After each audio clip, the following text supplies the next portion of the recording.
it was weird, man. So I had was on a break between Vegas, and so a lot of times I'd spend my summers bouncing in clubs in the Hamptons just to make money, so I could go back out again and focus on training. And I was just not doing much. Like, I didn't have any plans to go back to Vegas at the time, and just things in my personal life were a mess. And I kind of got a call. I got a call from a friend of mine that he used to coach Joe Stevenson, and he ran Joe Stevenson's camp when Joe Stevenson fought BJ Penn for the title.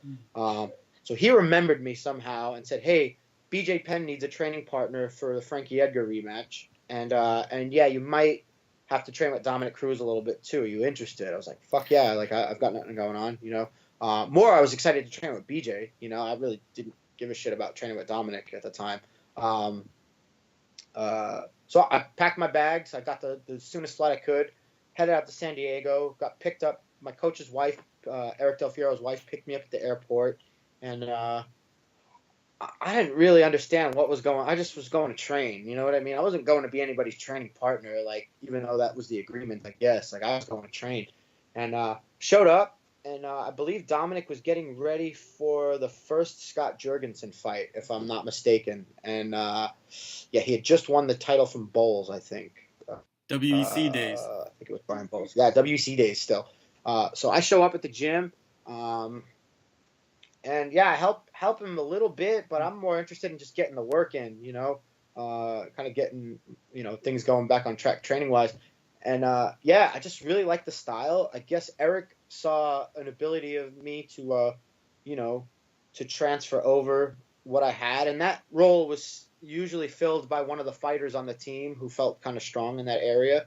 So yeah, I just kind of fell into a coaching role there as coaching by kind of running the workouts and helping guys with stuff, but you're still a fighter, you know what I mean? You're just kind of running the wrestling workouts. So, like, a lot of times now, like, Phil Davis will run a lot of the workouts there, and or Dominick Cruz or somebody with a wrestling background will kind of run the wrestling workouts now.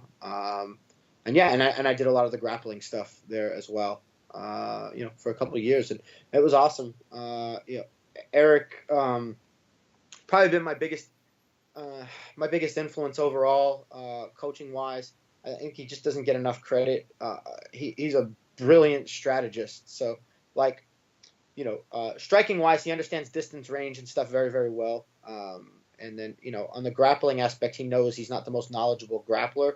So he kind of fills in those holes with other coaches, but he kind of puts everything together and game plans, better than anybody I've seen. And his psychological approach to the game is really strong, and it's kind of encouraged me to really delve into that personally and with my fighters as well.